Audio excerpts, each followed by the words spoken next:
Olá, Sextusanos, tudo bem? Essa videoaula, ela tem como proposta retomar um conteúdo das atividades anteriores e trazer um outro conteúdo novo também. Sobre a retomada, seria relacionada ao conceito de paisagem. Então, vocês fizeram algumas atividades aí sobre a paisagem e assistiram uma outra videoaula minha. E lá nessa videoaula eu gostaria de fazer uma retomada, porque eu identifiquei alguns alunos que me mandaram as atividades, algumas confusões ainda no conceito de paisagem, por isso acho importante retomar alguns detalhes que seriam relacionados a. Quando a gente fala paisagem no nosso dia a dia, a gente tem mania de pensar que a paisagem é aquele lugar remoto, aquele lugar longe, onde ninguém vai, em que só tem elementos da natureza, uma praia deserta, um lugar muito bonito, né? Muito natural. Mas aí, dentro da geografia, o conceito de paisagem tem uma ideia muito ampla que isso. A paisagem ela vai ser composta tanto por elementos naturais como por elementos culturais ou elementos construídos pelos seres humanos, né? Então é possível encontrar esses dois elementos, esses dois tipos de elementos numa paisagem, elementos naturais e elementos culturais também. Então, quando vocês observarem uma imagem com edifícios construídos, com casas construídas, ruas, ali também tem uma paisagem, mas é uma paisagem com elementos culturais e também pode ter elementos naturais, pode ter a presença de árvores, de plantas, uma diversidade de elementos aí. Então, eles podem estar presentes em uma mesma paisagem. Além de tudo, na outra aula eu também destaquei que a paisagem ela não é perceptível apenas pelos nossos olhos, ela pode ser perceptível por outros sentidos do nosso corpo, como por exemplo pelos nossos ouvidos, pela nossa audição. Como que é isso? A partir do momento que a gente está na cidade, de uma forma geral, se a gente for para o centro da cidade, a gente vai ter sons bem peculiares daquele lugar. Como, por exemplo, barulho de muitos carros, buzinas, às vezes uma ambulância, às vezes até no nosso bairro, né, esses barulhos são peculiares. Mas, às vezes lá no campo, já vai ser outros barulhos. Não que não tenha presença de barulhos de carros, mas vai ser uma proporção muito menor do que vai ser encontrado na cidade. Então, pela audição, é possível também você perceber a paisagem. Outro sentido que é possível perceber a paisagem é pelos cheiros e pelos odores, pelo nosso nariz, né? Então, às vezes, na cidade, a gente vai sentir cheiros aí peculiares, às vezes cheiro de fumaça, às vezes cheiro de esgoto, às vezes cheiro de uma loja, né? Aqueles perfumes que eles colocam dentro de lojas, que é bem peculiar. Às vezes você entra no shopping, você sente aquele cheiro das lojas que são perfumadas, né? E aí no campo vão ser outros cheiros, né? Às vezes vai ter aquele cheiro de terra molhada, o cheiro de esterco, o odor, né, do esterco, de vaca. Então são outros sentidos que são aguçados para além do nosso olhar. Então a paisagem pode ser percebida para além do olhar, então esses elementos. Então, e aí a gente não pode ficar dessa uma divisão muito forte também da cidade e do campo. Então, elementos da cidade podem ser perceptíveis no campo, como o meu outro vídeo que eu fiz numa área rural, mas que é uma área perto da rodovia, e ao mesmo tempo que ali eu ouvia barulhos de pássaros, de animais, eu ouvia barulhos de caminhões na rodovia, de motos também. Então é possível ter a presença aí de elementos da cidade no campo e de elementos do campo na cidade. Na cidade a gente pode estar no centro da cidade e ouvir as araras passando e cantando, né?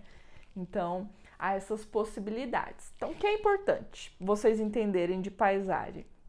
Vocês terem em mente que a paisagem não tem só elementos naturais, tem elementos culturais também que são construídos pelos seres humanos. Que a paisagem pode ser percebida para além do nosso olhar, pelos outros sentidos, né? Do nosso corpo, como pelos sons e pelos cheiros também. Então, é isso, gente. É isso que a gente precisa entender sobre a paisagem. O outro tema dessa aula, em que vocês utilizarão na atividade dessa semana, seria relacionada aos tipos de relevos. Os tipos de relevos, na verdade, que a gente vai estar estudando aqui, é os tipos de relevos continentais, do continente. Então, das massas de terras emersas, né? Que estão aí acima das águas. Então, lá na atividade de vocês vão ver essa imagem aqui. Vou tentar mostrar mais ou menos aqui. Essa imagem vai aparecer lá na atividade de vocês. Que vocês vão poder ver montanha, planalto, depressão, montanha e planície. Estou enxergando muito bem. E aí, esses são os 4 tipos de relevos. E aí a gente vai estar falando um pouquinho de cada um aí, de cada tipo de relevo. Então, a gente vai começar aqui, vou mostrar umas imagens aqui de um livro que é lá do pessoal da Universidade Federal do Rio Grande do Sul, da URGS. Então, o título do livro é Terra, Feições Ilustradas. A primeira imagem que eu quero mostrar para vocês aqui é essa aqui. O que lembra essa imagem aqui para vocês? Nós temos aqui imagens de montanhas. Montanhas é um tipo de relevo que são formações mais altas aí do nosso continente. Essas formações, elas são medidas em altitudes, né?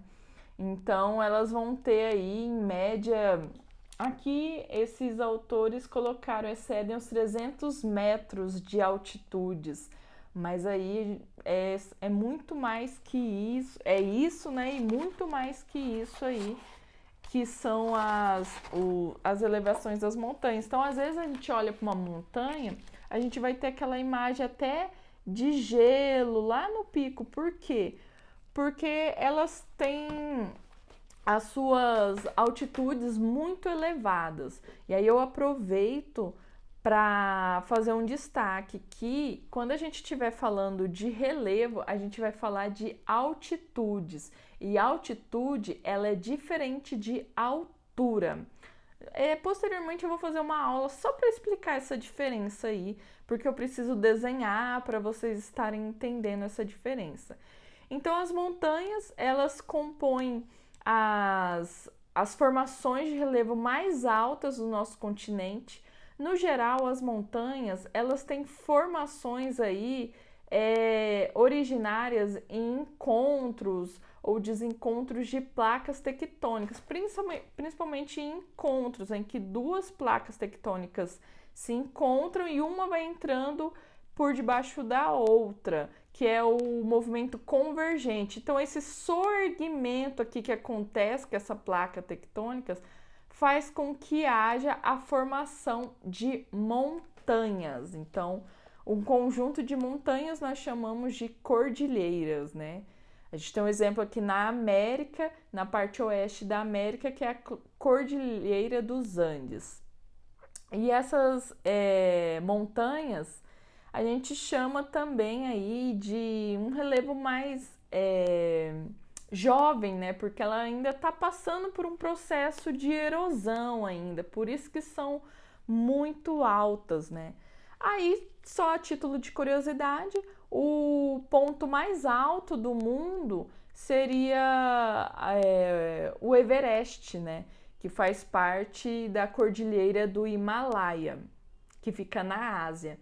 Então é um local onde muitas pessoas se aventuram de estarem escalando lá, por ser uma questão do ser humano estar se elevando nos seus desafios, né? Porque em determinado momento da altitude, o nosso corpo humano ele vai ficando mais fraco por conta do oxigênio que vai ficando, as partículas de oxigênio, quanto a altitude for mais elevada, elas ficam mais distantes umas da outra. Então, quando o ser humano faz essa escalada, a respiração fica mais difícil.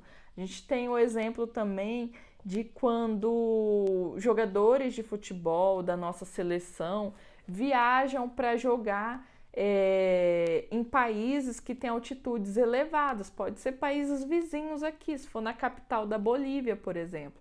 E aí eles precisam aclimatar, ir um tempo antes para se acostumarem com essa questão da altitude e da respiração para conseguir correr, porque se a gente estando em um lugar assim de altitudes elevadas, para dar uma caminhada ou subir um lance de escada,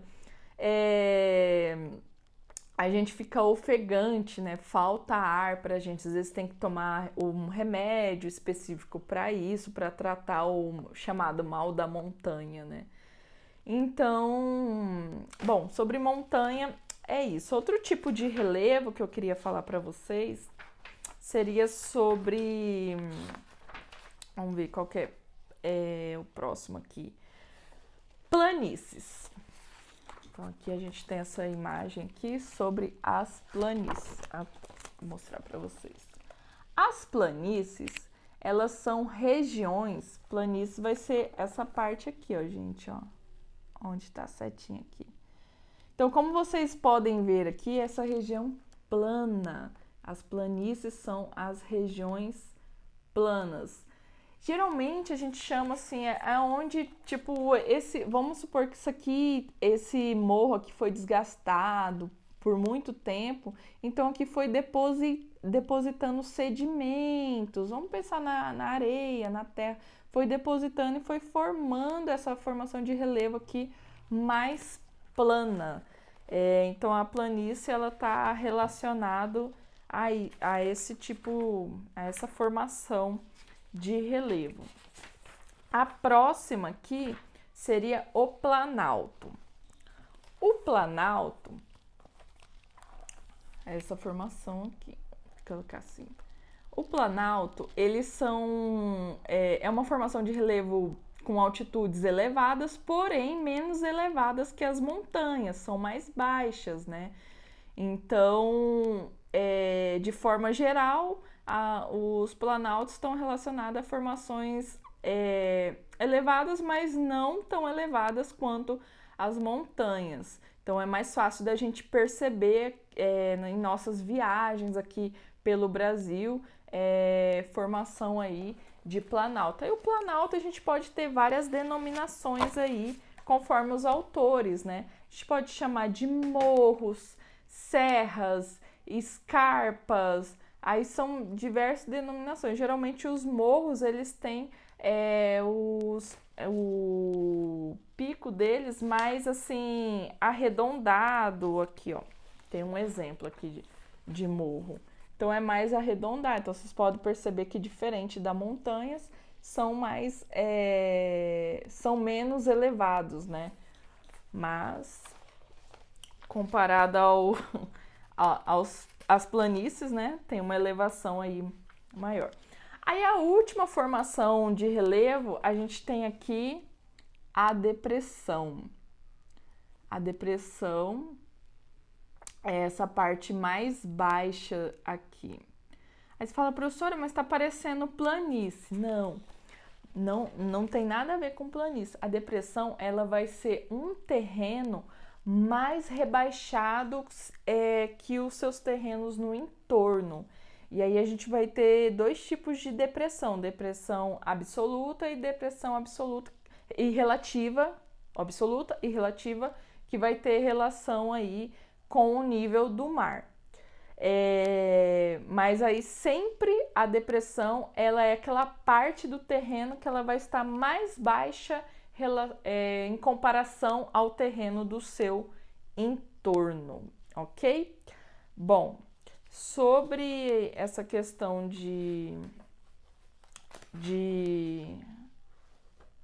da formação aí, dos relevos, dos tipos de relevos, era isso mesmo que eu queria dizer para vocês.